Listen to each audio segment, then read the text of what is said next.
Hello বন্ধুরা, good morning. সকলেই আশা করি ভীষণ ভালো আছো, আমিও খুব ভালো আছি।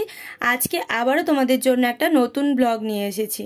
তো দেখো, মা ভাই আর আমি তো রেডি হয়ে গেছি। রেডি হয়ে কোথায় যাব বলো তো?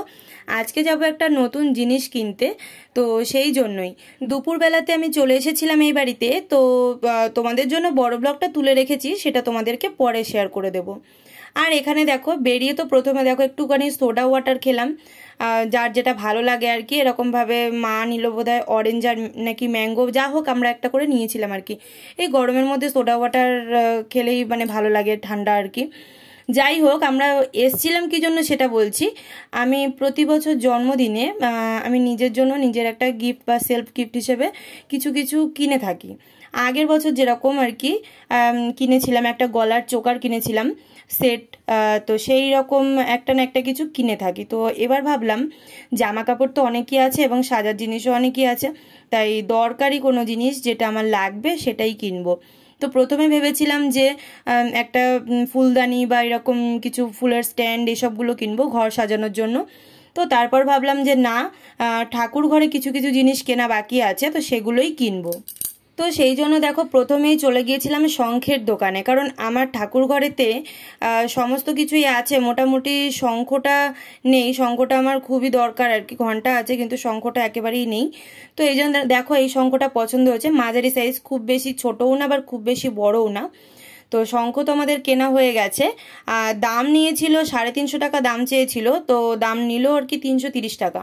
তোমরা বলো দামটা বেশি বা কম নিয়েছে কিনা, আমি তো ঠিক জানি না দামের ব্যাপারটা।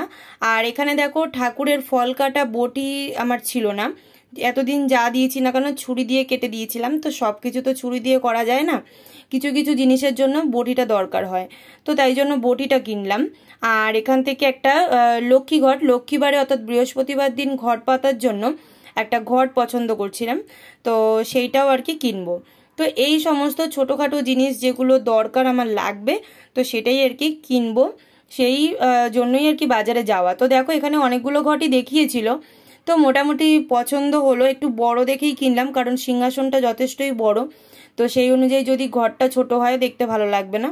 তো এই ঘরটাই পছন্দ হলো।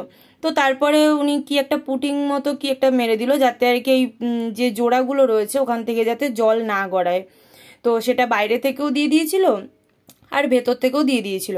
তো ঘটিটার দাম নিয়েছিল মোটামুটি, চেয়েছিল হচ্ছে গিয়ে 350 টাকা, তো 350ই নিয়েছে, 1 টাকাও কম নেয়নি। আর বটিটার দাম নিয়েছে 140 টাকা। তো তোমরা একটু বলো দামগুলো কি বেশি নিয়েছে না ঠিকঠাকই আছে, আর আমার কোনো আইডিয়া নেই, এই জন্যই পেতলের জিনিসের বিশেষ করে আর কি। তো দেখো, আর গিফটটা সেলফ গিফটটা কেমন হলো সেটাও আমাকে অবশ্যই জানিও। আর জন্মদিনে এরকম সেলফ গিফট কে কে নিজেকে দিয়ে থাকো সেটা কিন্তু অবশ্যই কমেন্ট বক্সে জানিও। নিজেকে তো ভালোবাসতেই হবে, আর নিজের জন্য দরকারি যে জিনিসটা সেটা তো কিনতেই হবে। আর ঠাকুরের জিনিস কিনলে তো সেটা আর কোনো কথাই নেই। তো যাই হোক, তো আমাদের কেনাকাটা তো হয়ে গেছে, বাড়িতে একেবারে ঘেমে নিয়ে স্নান করে বাড়ি চলে এসেছি।